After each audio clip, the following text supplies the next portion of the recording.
Namaskar. Welcome to Ek Samvad at Arunima Kuran. Today we are in conversation with the brilliant storyteller Mrs. Nirlipta Panda about Lord Jagannath and the Rath Yatra. Welcome to Ek Samvad, Nirlipta. Thank you for being here. Thank you. Okay. A word about Aruni Mankuran. Aruni Mankuran is an initiative for positive social change through self-development. The goal is greater well-being and happiness for all. At Aruni Mankuran, we believe that each person is unique and special in some way, that each person can make a difference, that each person can create an impact, and that's what inspires us to keep going. Today's Samvad is about the story of Lord Jagannath and the Rath Yatra and what is its significance. It's a timeless journey, it's a divine celebration, and we are so pleased that Nirlipta has agreed to talk to us about that. So, Nirlipta, सबसे पहले तो आपका बहुत बहुत स्वागत है एक संवाद में धन्यवाद। और अपने बारे में थोड़ा सा कुछ बताइए और फिर हम लोग चर्चा करेंगे। जय जगन्नाथ। जय जगन्नाथ। मैं निर्लिप्ता पंडा। एक्चुअली मैं उड़ीसा में पली बड़ी हूँ। मेरा मायका जो है मेरे कटक डिस्ट्रिक्ट में है और मेरा शादी पूरी डिस्ट्रिक्ट में साखी गोपाल के पास एक गांव चनागढ़ा नाम है उसका, वहां हुआ। तो ऐसे तो उड़ीसा में जगन्नाथ जी का महत्व हम क्या बताएं, हम बता नहीं सकते। लोग इतना प्यार करते हैं। उड़ीसा में जगन्नाथ जी का ऐसा ही महत्व है जैसे गोप जो ब्रज में या गोपपुरम में जैसे बोलते हैं, जहाँ जगन्नाथ श्री कृष्ण जी ने पले बड़े, वहां जो राधा जी के लिए जैसा है, तो यशोदा के लिए कान्हा जैसा है, उड़ीसा के लिए जगन्नाथ जी ऐसे ही है। मतलब हर कण कण में जगन्नाथ जी बसते हैं। हर उड़िया वासी के हृदय में जगन्नाथ जी बसते हैं। उनकी खुशी में लोग हंसते हैं। उनका कुछ गड़बड़ हो जाए, उनका कुछ हानि हो, तब उड़ीसा के वासी के दिल रोता है। और ऐसा एक सदस्य की तरह है जगन्नाथ जी, जो मैं एक उड़िया भाषी होने, मतलब एक उड़ीसा के नागरिक के नाते मेरे आंखों में आंसू आ जाता है। मैं वर्णना नहीं कर सकती वो हमारे लिए क्या है। So beautiful. तो आप जब जैसे बचपन में आपको सबसे पहले क्या मेमोरीज हैं जगन्नाथ की, और क्या आपने सुनी है स्टोरीज, हमारे साथ शेयर करिए। कैसे जगन्नाथपुरी में आए और बसे? जगन्नाथ तो ऐसे ही बचपन में हम लोग माँ की कहानियों में, दादी नानी के कहानियों में जगन्नाथ जी को देखते आए हैं। जब मुझे एक्चुअली मेरी मम्मी बहुत अच्छे से, क्योंकि मुझे आदत थी बचपन में कि सोते हुए इधर गाना सुनना या मम्मी के मुंह से स्टोरी सुनना, कुछ भी। तो वो मेरी मम्मी जो जानती थी, मेरे को महाभारत, रामायण और जगन्नाथ जी के बारे में बताती थी। तो उस समय केवंझर डिस्ट्रिक्ट आनंदपुर में मेरे पापा पोस्टेड थे। तो हमेशा मैं बोलती थी मामा कब पुरी जाएंगे, जगन्नाथ जी को देखेंगे। तब मैं 7 साल की उम्र कभी रही होंगी।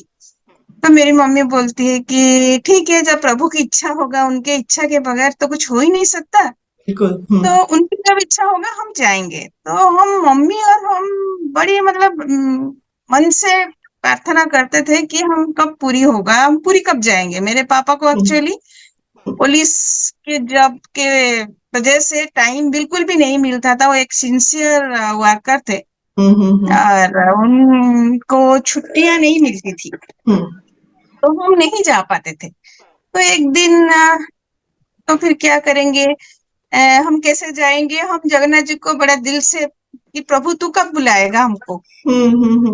तो फिर अचानक ऐसे हुआ कि पापा फोन किए कि पता है, फोन तो उस समय नहीं था। आए जब घर को आए थाना से, पुलिस स्टेशन से, तो बोले कि मेरा ट्रांसफर हो गया है। मम्मी बोले अच्छा कहाँ हुआ है। ना पूरी ट्रांसफर हो गया है। अरे वाह। तो उसी दिन मतलब कितना हम मतलब मैं उस समय मुझे याद है, मुझे आंखों में आंसू आ गया था। बोली सच में क्या हम लोग जाएंगे पूरी? तो हम्म फिर पापा का पोस्टेड हुआ, हम आए क्वार्टर में रुके। तो उस समय जगन्नाथ जी को हम इतने अच्छे से दर्शन किए। मेरे पापा का 3 3 बार पोस्टिंग हुआ, और प्रभु का पता नहीं क्या मेरा मतलब हम्म प्रारब्ध अच्छा है कि क्या है, इतने अच्छे से दर्शन वगैरह सब हम लोग को मौका मिला फिर।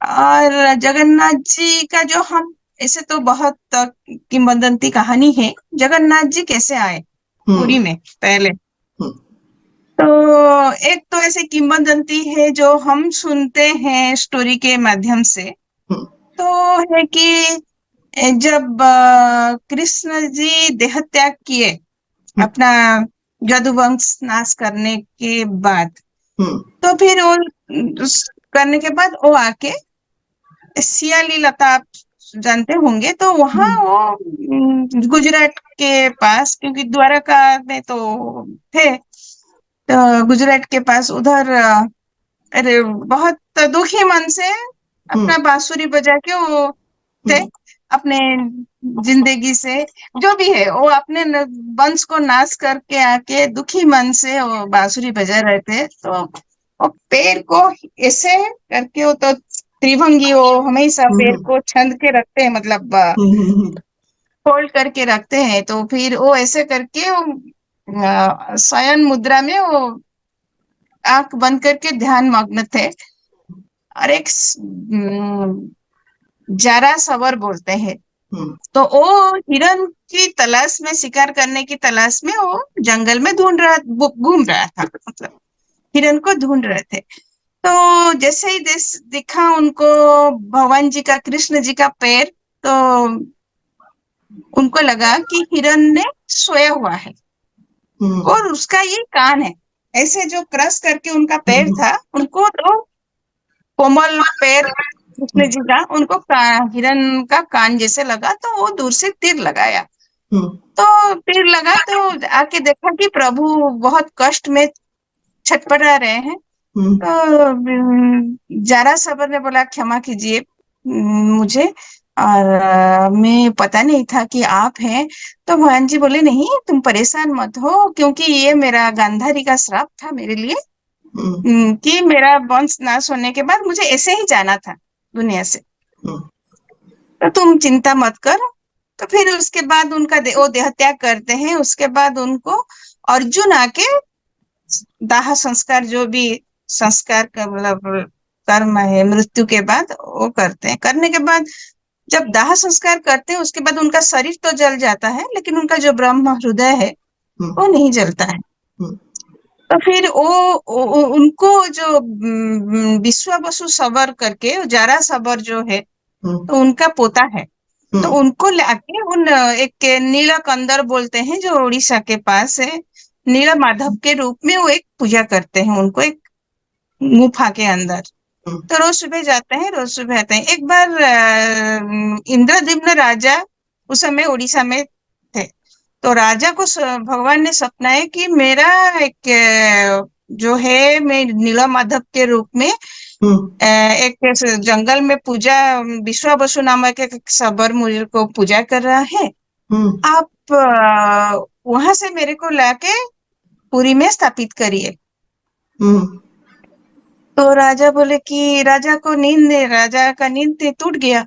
तो एक विद्यापति नामक एक उनका मंत्री था, तो उनको भेजे कि तुम जंगल में जाओ और देखो कहाँ नीला माधव है। तो विद्यापति जंगल में जाते हैं, तो ऐसे ही उनको ललिता नाम का एक लड़की से मुलाकात होता है। तो वो ऐसे भटकते हुए वो बोले कि मैं भटक गया हूँ जंगल में। विद्यापति बोले ललिता को, ललिता पूछे आप कौन है, आप इतने घने जंगल में क्या कर रहे हैं, इतना घने जंगल में जहाँ मतलब कोई इंसान आता ही नहीं है, बाहर का जो बाहर दुनिया का ये, आप क्या कर रहे हैं ना? नहीं, मैं ऐसे ही कहीं जा रहा था, मैं रास्ता भटक गया। तो अपना जो उद्देश्य है वो छुपाए, विद्यापति ने कि हम्म किस लिए आए। हम्म तो अभी ललिता ने उनको अतिथि देवो भव करके, ब्राह्मण आदमी है और अतिथि, तो उनको लेके गए अपने घर। और उनका थोड़ा तबीयत, कुछ घाव वगैरह था, बन का के जो कांटा रहता है वो सब लग के, तो मलहम पट्टी किया। ललिता ने बोले कि आप कुछ दिन उधर इधर रुको, हम्म आप सुस्त होने के बाद फिर चले जाइए। तो ठीक है, विद्यापति बोले ठीक है। हम्म तो फिर उसके बाद देखे कि विश्वा बसु सबर जो है रोज सुबह उठ के कहीं जाते हैं, हम्म फिर शाम को आते हैं। और जब आते हैं उनके शरीर से तुलसी, कपूर, चंदन का खुशबू आता है। हम्म तो एक बार ललिता को पूछे कि कहाँ पापा कहाँ जाते हैं और इतना सुबह सुबह जाते हैं, और इतने सुंदर खुशबू कैसे आता है, उनका ज्योति कैसे निकलता है जब आते हैं। तो ललिता ने उनको बताया कि मेरे पापा नील माधव को पूजा करते हैं और वो वहीं जाते हैं रोज सुबह और शाम को आते हैं, तो मुझे दर्शन करना है। तो पहले तो विश्वावसु को ललिता ने बताए कि हम्म ऐसा ऐसा है कि वो ब्राह्मण जी चाहते हैं, हम्म पंडित जी चाहते हैं कि दर्शन करने के लिए। तो फिर विश्वा बसु बोलते हैं नहीं, ऐसे कैसे कर दें। तो फिर इस बीच वो ललिता से उनका शादी हो जाता है, विद्यापति का। तो हम्म फिर और एक बार वो इच्छा जाहिर करते हैं। तो अभी तो दामाद बन गए हैं, तो फिर विश्वा हम्म बसु मना नहीं कर सकते कि अच्छा ठीक है, लेकिन मैं हम्म आंखों में पट्टी बांध के लेके जाऊंगा। हम्म ठीक है बोल के विद्यापति बोले ठीक है, जैसे आपकी मर्जी। तो लेकिन वो क्या किए, सोरिस जो सरसों का एक पोटली जो है वो अपने कमर में छुपा के ले लिया और उसमें छेद कर दिए। तो वो आंख आंख बांध करके पीछे पीछे वो जो चलते गए, उनके पास हाथ पकड़ के वो सुलेते गए, और वो क्या है, वो दाना गिरता गया। हम्म तो जाके दर्शन किए तो विद्यापति बोले कि प्रभु, जैसे आपके इच्छा में मैं आया हूँ आपको लेके जाने के लिए। और ऐसे आपका स्वरूप मतलब इतना तेज निकला कि आप मुझे दर्शन दीजिए आपके जो मूल स्वरूप में। तो हम्म भगवान जी दर्शन दिए, फिर दर्शन करके वो लोग लौटे। फिर बारिश का सीजन आया तो मस्टर्ड बढ़ने लगा। हम्म तो एक दिन रात में एक सब लोग सोए हैं, वो उसी को फॉलो करते करते करते करते जाके उधर पहुंच गए और लेके चले गए। हम्म ऐसे ही विश्वा बसु आए कि वो ढूंढे, भगवान जी नहीं थे, वो बहुत दुखी होके रोए। तो फिर भगवान जी बोले कि नहीं, तुम चिंता मत करो, मैं कलयुग में ऐसे रहूंगा अपने हम्म स्वरूप में। मेरा 3 लकड़ी जो है वो आएगा हम्म और महोदधि में तैर के, मतलब समुद्र में सागर में तैर के आएगा। तो फिर उसी में मेरा मूर्ति बनेगा। ठीक है, तो सब लोग समझ गए। और फिर ऐसे ही 3 दारू आया, मतलब जो नीम का पेड़ होता है, जो लकड़ी हम्म आया। तो फिर उनको लेके फिर मंदिर में, उस समय गुंडीचा, मतलब उनका रानी जो है इंद्रद्युम्न का, उनका नाम गुंडीचा था। तो उनका मतलब जो पैलेस है, राजभवन, वहां रखा गया। जैसे ही रखा गया, फिर मूर्ति कौन गढ़ेगा। हम्म तो वो कितना भी कारपेंटर को बुलाया गया, और वो हाथोड़ा क्या, कुछ भी नहीं, खरोच तक वो लकड़ी में नहीं कर पा रहे थे। तो फिर भगवान, फिर इंद्रदेव ने बोले, "हे भगवान, फिर क्या होगा, फिर आपका मूर्ति कैसे बनेगा?" हम्म तो फिर विश्वकर्मा अपने एक वृद्ध मतलब अपना वृद्ध वेश में आए हम्म और आके बोले कि मैं करूंगा। तो रानी बोले, आपका उम्र देखिए, आप खुद चल नहीं पा रहे हैं, इतना आके कारपेंटर चले गए हैं, कोई एक खरोच तक नहीं लगा पा रहा है, आप कर पाएंगे? हाँ, मैं कर पाऊंगा। तो राजा के पास तो और कुछ हम्म था नहीं, हाँ कुछ उपाय था नहीं कि चलो इनको भी चांस देके हम्म देखते हैं। हम्म तो वो जो बढ़ाई क्या, कारपेंटर जो आए थे विश्वकर्मा जी, वो बोले कि ठीक है, और लेकिन मेरा एक शर्त है, हम्म 21 दिन तक कोई खुलेगा नहीं हम्म दरवाजा। हम्म मैं अपना अंदर बंद रह के बिना खाए पिए मैं करूंगा। तो रानी बोले, ये तो चल उनका कुछ तो हो जाएगा, ये इतना वृद्ध आदमी बिना खाए पिए अंदर में रहेंगे। तो ठीक है, उनके पास तो, राजा रानी के पास कोई उपाय नहीं था। बोले कि ठीक है। तो फिर अंदर फिर उनको बंद किया गया, लेकिन रानी का मन नहीं मान रहा था। तो फिर वो टहलते रहे। उसके फिर वो दरवाजे के पास कान दे के सुनते थे कि एक्चुअली आवाज आता है कि नहीं आता है। तो एक दिन क्या हुआ, 15 दिन के बाद फिर आवाज नहीं आया। तो रानी जी डर गए कि शायद मतलब जैसे उड़िया में बोलते हैं महाराणा, मतलब जो कारपेंटर होते हैं उनका जो नाम है, कि शायद उनको कुछ हो गया है। तो राजा जी को बोले कि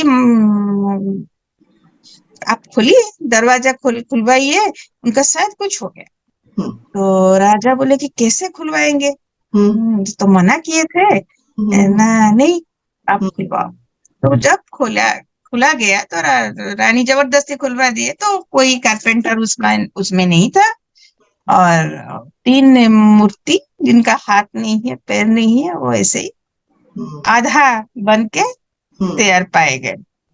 तो रानी बहुत दुखी हुए, रोए। तो फिर शून्य मतलब आकाश से फिर कुछ आवाज आया, भगवान जी फिर शून्य वाणी जो बोलते हैं, तो मतलब आकाशवाणी जो बोलते हैं, वो फिर भगवान जी बोले कि आप चिंता मत करो, मैं इसी रूप में पूजा, कलयुग में पूजा पाऊंगा, आप ऐसे ही मुझे पूजा करो। फिर वो ललित दैतापति जो एक दैतापति रहते हैं, तो वो ललिता और विद्यापति मतलब ब्राह्मण और सवर दोनों का जो अंश होता है, वो विद्यापति के नाम से, मतलब दैतापति के नाम से अभी कहलाते हैं। और भगवान जी के रथ यात्रा के समय में भगवान जी का वो पूरा पूजा करते हैं। 1 महीना, एक ज्येष्ठ पूर्णिमा बोलते हैं, ज्येष्ठ पूर्णिमा से लेके रथ यात्रा तक वो पूरा जगन्नाथ जी का अपने ऊपर उनका सेवा, जो भी पूजा जो अर्चना करना है, दैतापति करते हैं। तो फिर प्रतिष्ठा कैसे होगा, फिर इंद्रद्युम्न जी गए कि ये तो साधारण तो कोई प्रतिष्ठा नहीं कर पाएगा, फिर ब्रह्मा को बुलाने गए। फिर जब ब्रह्मा को बुलाने गए तो रानी को छोड़ के गए। अच्छा, ब्रह्मा जी को जब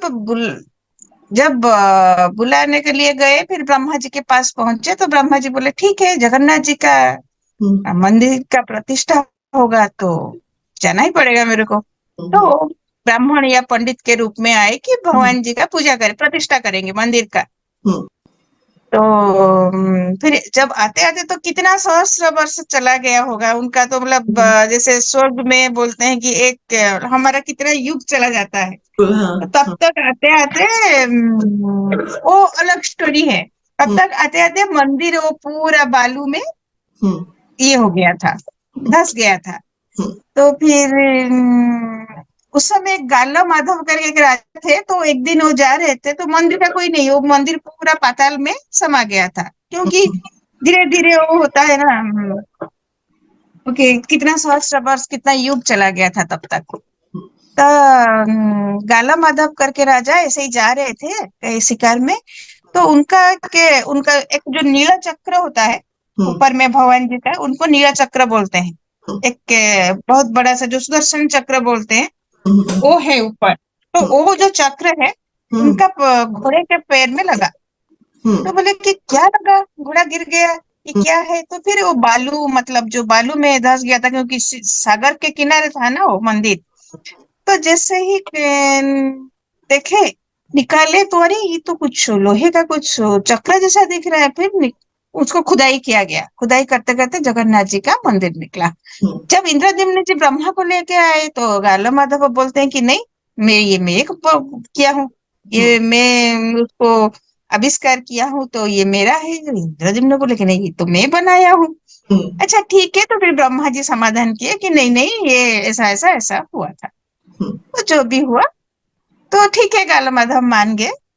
और इंद्र फिर प्रतिष्ठा हुआ, फिर जगन्नाथ जी स्थापित हुए। फिर इंद्रद्युम्न जी जगन्नाथ जी बहुत प्रसन्न हुए, बोले कि मुझे कुछ भी तुम क्या चाहते हो तुम, कुछ भी तुम मांग सकते हो हम्म, अपने लिए।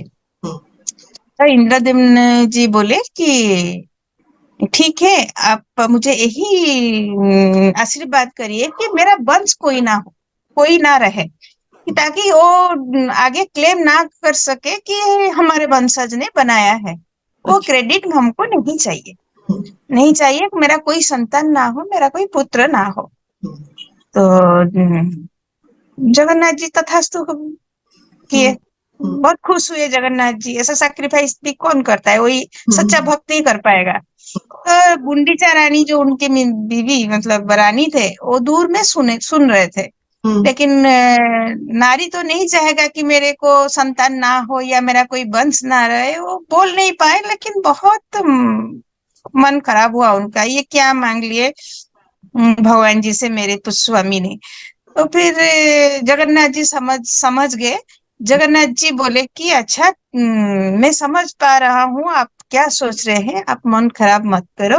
हम्म, मैं आपका पुत्र बनूंगा और आपके घर में 1 हफ्ते के लिए, मतलब 9 दिन जो यात्रा होता है, रथ यात्रा इसीलिए होता है कि जगन्नाथ जी उनको बोले कि मैं आपका पुत्र हूँ और साल में एक बार मैं अपने मंदिर से हाँ, आपके घर आऊंगा। तो इसीलिए रथ यात्रा होता है करके ऐसा किंवदंती है। बाकी तो बहुत सारे जो बोलते हैं स्कंद पुराण वगैरह में, हम्म, ये तो हो गया लोक कथा जो इंद्रद्युम्न और हम सुनते आए हैं। लेकिन स्कंद पुराण में कुछ थोड़ा सा अलग है। बोलते हैं कि जगन्नाथ परम ब्रह्म है।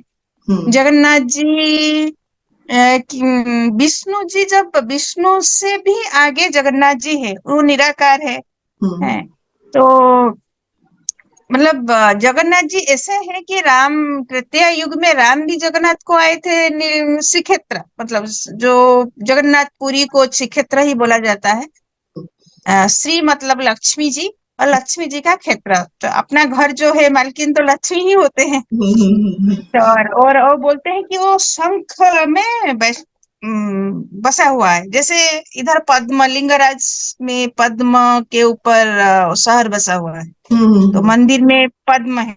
हम्म, ऐसे ही जगन्नाथ जी का शंख में बसा हुआ है, हम्म, और श्री यंत्र के ऊपर वो बना हुआ है। हम्म, तो बोलते हैं कि त्रेता युग में राम भी आए थे, हम्म, और द्वापर युग में कृष्ण जी और अर्जुन जी भी आए थे जगन्नाथ जी को दर्शन करके। मतलब वो इतना अनादि अगोचर ये में है। वो जो ब्रह्म है, वो जो कृष्ण जी का नहीं है। मतलब जो बोलते हैं कि हाँ, पिंड जो बोलते हैं हाँ, आत्मा, हाँ, वो कृष्ण का नहीं है, लेकिन वो खुद ही ब्रह्म है। हम्म, और एक बार ऐसे ही वो भी अलग एक स्टोरी है जो स्कंद पुराण फॉलो किया जाता है जगन्नाथ मंदिर में। हम्म, वो है कि इंद्रद्युम्न जी ऐसे ही सुन के जगन्नाथ जी के बारे में दर्शन करने के लिए आए थे। उस समय उनको ना एक छाया के रूप में वो मूर्ति दिखा था, हम्म, जगन्नाथ जी का। हम्म, तो फिर बहुत इंद्रद्युम्न जी बहुत थक गए थे हम्म, और बैठे हुए थे। तो नीलकंठ करके महादेव दो इंद्रद्युम्न एक इंद्रद्युम्न का तालाब है हम लोग का यहाँ, पुष्करिणी बोलते हैं। वो बहुत मान्यता है उसका, बहुत पुरी में। हम्म, और जगन्नाथ जी उधर गर्मी में जाते हैं नाव खेल मतलब नाव में नौका विहार करने के लिए। हम्म, तो उस पोखरी में, वो पुष्करिणी में, तो वो जो है वो उधर बैठे हुए थे। तो हम्म, महादेव जी ना वो कुछ समझ नहीं पा रहे थे, इतना जंगल, घने जंगल में मैं कैसे जगन्नाथ जी को मिलूं हम्म, और कैसे उनको दर्शन करूं।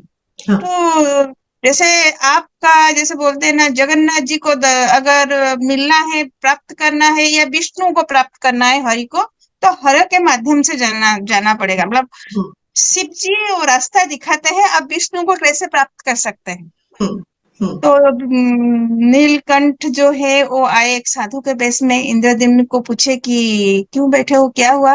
ना मैं ऐसे ही जगन्नाथ जी को ऐसे दर्शन करने के लिए आया था, हम्म, तो मैं कैसे करूंगा मुझे समझ नहीं आ रहा है। तो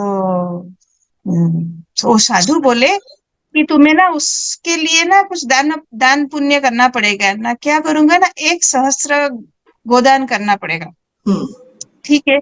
तो बोलते हैं कि वो जो एक सहस्त्र बदन किए जो गाय आए उनके जो टापू होता है ना हम्म पैर हम्म वो हम्म हार्ड वो चल चल के जमीन पे इतना गड्ढा हो गया, उसी को इंद्रद्युम्न पुष्करिणी करके नाम दिया गया। हम्म तो फिर शिव जी लेके गए, वो नीलकंदर में ही गए।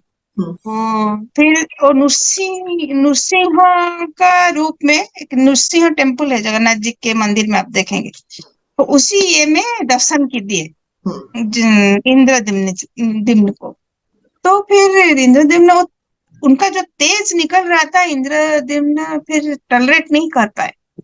तो फिर प्रार्थना की कि आप ऐसे स्वरूप में हमें दर्शन दीजिए कि हम आपको देख सके, कि लोग जो जगत के लोग आपको दर्शन कर सके। तो फिर वो मूल स्वरूप में आए, नील माधव के रूप में आए। हम्म नील माधव के रूप में फिर दिखाई, दर्शन किए, फिर बोले कि ऐसे ऐसे मैं मतलब कलयुग में ऐसे ही मैं स्थापित होगा, मेरा मंदिर बनाओ। तो फिर इंद्रद्युम्न जी फिर बनाए। फिर जो प्रोसेस है, फिर ब्रह्मा जी को लाने के लिए गए, हम्म ऐसे स्कंद पुराण में लिखा हुआ है। हम्म कोई कुछ अपना, फिर भी भक्त का जो मन है वो कहाँ पुराण वगैरह, वो जो भगवान को देखने से आप जगन्नाथ जी को दर्शन करेंगे तो आप ना, एक बोलते हैं कि कोई कितना भी मांगने के लिए जाता है मांग नहीं पाता है, वो इतना सुंदर, मतलब वो इतना उसमें लीन हम्म हो जाता है, हम्म आपका आंखों में आंसू आ जाएगा और आप कुछ भी भूल जाएंगे, सब कुछ। हम्म तो ये है जगन्नाथ जी का श्रीक्षेत्र में आना। और उड़ीसा वासी उसके लिए धन्य है, जो इसीलिए हम रिटायरमेंट के बाद नहीं, इधर ही रहना है अपने जगह पे। कुछ तो नहीं तो साल में एक बार दो बार तो जगन्नाथ जी को देख सकते हैं। बिल्कुल। तो हम इसीलिए आए। आ, तो निर्लिप्ता, अभी तक आपने जो सुनाया उसके बाद अभी ये भी बताइए कि जो नव कलेवर का प्रोसेस है वो क्या है और कैसे होता है, उसके बारे में बताइए। भगवान जैसे रूप में होते हैं, जो जो भी मतलब जो आकार लेता है हम्म उसका तो विलय होना ही है। जैसे जगन्नाथ जी का भी वही हम्म अपना नियम चलता है। हम्म एक्चुअली जिस जिस साल 2 आषाढ़ पड़ता है हम्म उसी साल में नवकलेवर होता है। हम्म तो वो 12 साल के बाद ही आता है। एक मतलब एक जो लगभग एक एवरेज गैप ले तो 12 साल ही होता है, कभी कभी 14 साल के बाद भी आता है। हम्म लेकिन अगर 2-3 साल के बाद अगर 2 आषाढ़ हो गया नवकल के बाद, फिर नहीं होता है। 12 साल के बाद जो भी अधिक मास आता है आषाढ़ में, हम्म तो उसी साल नवकलेवर होता है। उसमें क्या होता है, फिर दारू ढूंढते हैं। हम्म वो तो लकड़ी में ना, नीम की लकड़ी में ही भगवान जी बनते हैं। हाँ हाँ तो उसके लिए जो दैतापति सेवक होते हैं, उनका उनका सेवक हम्म बहुत तरह के नाम है, उनमें से दैतापति मुख्य, मतलब इसी ये में बहुत उनका सेवा करते हैं। तो दैतापति फिर नियम अनुष्ठान करके फिर भगवान जी को प्रार्थना करके हम्म, फिर जाके एक मंगला माँ है देवी, उनका अच्छा। नाम माँ मंगला, सर्वमंगला है। हम्म तो वो क्या है, वो उनको जाके फिर उनके पास क्या बोलते हैं, जो एक अधिया, अधिया मतलब क्या, पूरा मतलब अपने आप को डेडिकेटेड करके बिना खाए पिए सोए रहते हैं माँ के चरण में, कि आप हमको आदेश दो, वो हम्म कहाँ वो लकड़ी मिलेगा। हम्म तो जब तक आदेश नहीं आता है तो फिर वो नहीं उठते हैं। हम्म फिर क्या वो माँ देवी, देवी मंगला फिर वो सपने में आते हैं और उनको बोलते हैं कि कहाँ कहाँ दारू है। हम्म उनको दारू बोलते हैं, जो हम्म नीम के लकड़ी होता है वो उनको दारू बोलते हैं। तो 4 दारू आता है, उसमें से सुदर्शन, बलभद्र हम्म और सुभद्रा, जगन्नाथ, सुदर्शन। हम्म तो दारू का भी लक्षण होना चाहिए। कैसे होना चाहिए हम्म ना, कहीं मतलब उस वो जो नीम के पेड़ होगा उसके ऊपर कोई पक्षी नहीं बैठा होगा, हम्म कोई मतलब कुछ भी उसका जो मतलब घोंसला भी नहीं बनाया होगा, और उसमें कोई मतलब क्या बोलते हैं उसको, कुछ वो एक संपूर्ण लकड़ी होना चाहिए, उसमें से कोई खरोच या कुछ ये नहीं होना चाहिए। हाँ। हाँ, कुछ जैसे वो काट के ले जाते हैं कोई, वो नहीं होना चाहिए, वो संपूर्ण होना चाहिए पूरा उसका जो ये है। फिर उसके नीचे ना सांप रहना चाहिए, नाग। ओह। और उसमें उसके पास जलाशय होना चाहिए हम्म ये। और उसमें अपना अपना जो भगवान जी का, जैसे जगन्नाथ बलभद्र जी का आयुध क्या है, हल है, हम्म गदा है। हम्म। तो वो चिन्ह है अपने आप अंकित, मतलब सांकेतिक चिन्ह होना चाहिए। जैसे जगन्नाथ जी का हुआ, जगह मतलब ये चक्र हुआ, शंख हुआ, शंख हम्म चक्र गदा पद्म उनका ये आयुध है, शंख हुआ, चक्र हुआ, तो हम्म वो भी होना चाहिए। तो वो जहां होगा वही लकड़ी आएगा। तो हम्म फिर वो माँ सपने में आते हैं और बोलते हैं कहाँ कहाँ वो है। अभी तक भी वैसे ही मान्यता है, पता नहीं वो सपने में क्या होता है क्या नहीं होता है, लेकिन ऐसा है, वो ऐसे ही चलता आ रहा है। तो फिर वो सपने में जाके ढूंढ, मतलब सपना होने के बाद फिर वो दारू ढूंढते हैं, फिर उनको काट के फिर शिव मंदिर लाया जाता है। शिव मंदिर में एक जगह है, कोयली बैकुंठ है उसका उसका नाम है। अब जब मंदिर में जाएंगे और उसमें एक कोयली बैकुंठ है, तो वहां वो फिर वैसे ही उनका जो कारपेंटर है जगन्नाथ जी का, वो फिर आके फिर वो मूर्ति गढ़ेगा, सब करेगा। फिर लास्ट में अमावस्या के दिन पूरा लाइट कट जाता है पुरी में, मंदिर में कोई नहीं रहेगा। और जो उनका जो बोलते हैं कि अंदर एक जो ब्रह्म है, एक वो ट्रांसफर होता है, जो उनका जो मेन और वयस्क आदमी वो करते हैं। हाथ में उनका आंख में पट्टी, वो भी नहीं देख पाएंगे, बोलते हैं कि देख ही नहीं पाएंगे, वो इतना ज्योति ये होता है। हाँ, तेज होता है, उनके ज्योति निकलता है। तो फिर हाथ में काला कपड़ा और मुंह, मतलब नाक में मुंह में पूरा काला कपड़ा बांध के वो एक विग्रह से दूसरे विग्रह को फिर ट्रांसफर करते हैं। फिर उसके बाद नवयौवन दर्शन होता है, फिर रथ यात्रा होती है। ये नवकल्पर का ये कहानी, इस कहानी मतलब सत्य है ये अभी तक भी होता है, आया है। और जो रथ यात्रा का जो इतिहास है, वो कब शुरू होती है, कितने दिन चलती है, और उसके क्या महत्व है, वो बताइए। मैं तो जैसे ही पहले मैं बताई कि रानी गुंडीचा को संतुष्ट करने के लिए भगवान जी वचन दिए थे कि मैं आऊंगा। साल में एक बार हम्म यहाँ आऊंगा।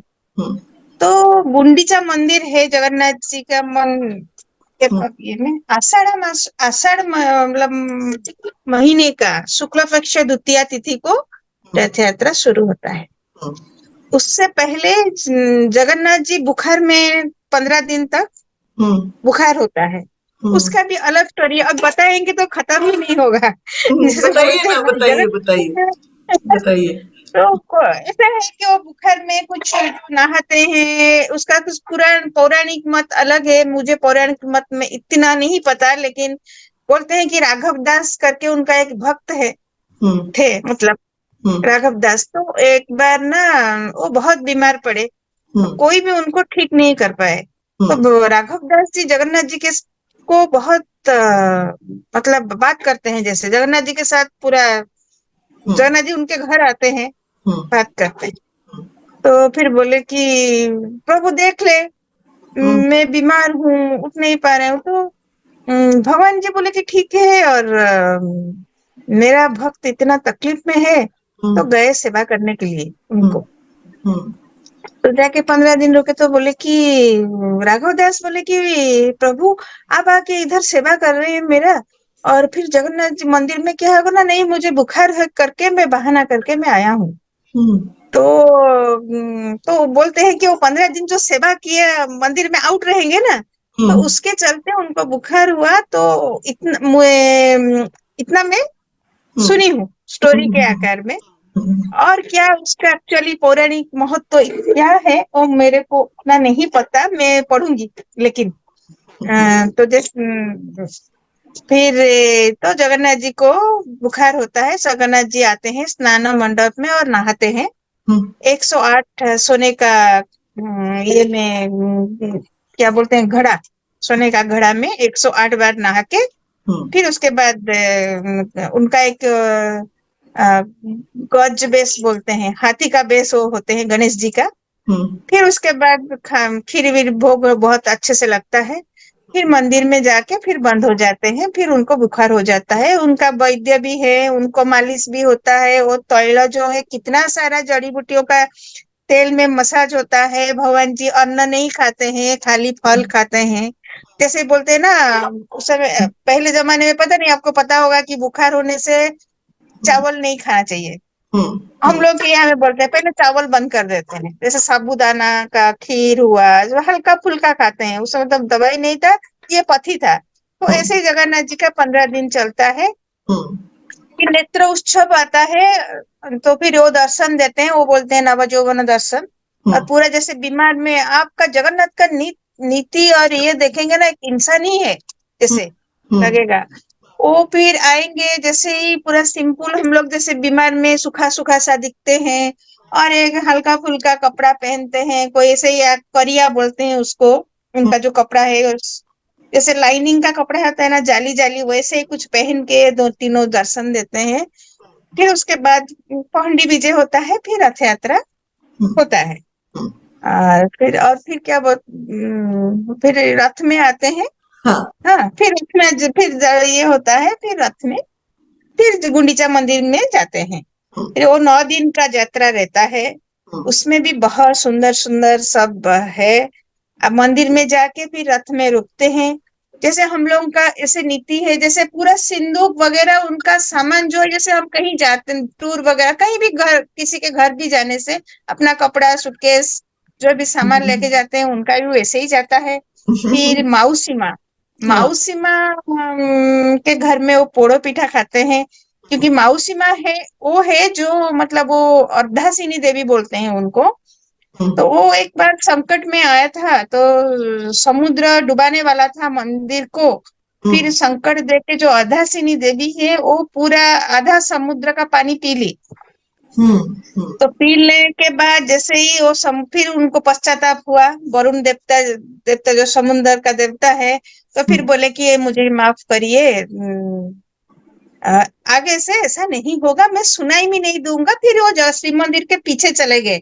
जो बोलते हैं कि अभी तो उनका जो दीवार है मेघनाद पाचेरी बोलते हैं, मतलब मेघनाद जो उनका जो बाउंड्री है उसको मेघनाद पाचेरी, पाचेरी मतलब क्या, उसको वॉल, जो दीवार होता है ना, बाउंड्री वॉल, उनको वो सुनाई भी नहीं देता है जगन्नाथ जी को अंदर। उनका समुद्र का जो आवाज है वो सुनाई नहीं देता। तो माफी मांग के फिर सागर जी वरुण देवता चले गए पीछे। तो फिर वो मौसी माँ उनको जगन्नाथ जी बोले कि मैं आके तुम्हारे हाथ का पोड़ो पिठा खाऊंगा। मौसी माँ कौन है? यशोदा है, कैकेयी है।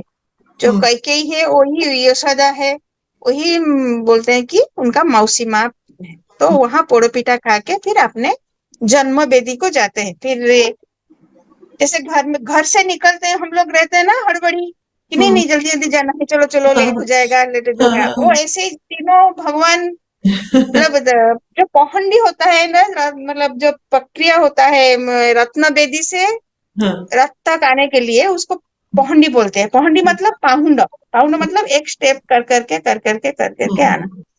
तो जो वो एक साथ आएंगे तीनों जल्दी जल्दी, और जैसे ही, हाँ, तो फिर जैसे ही हमें फिर पहुंच जाने के बाद, ना चलो हम लोग पहुंच तो गए, अभी गाड़ी तो फेल नहीं होंगे, आराम से चलते हैं जहां भी जाना है डेस्टिनेशन। तो वो भी ऐसे ही, उसको गोटी पौंडी बोलते हैं।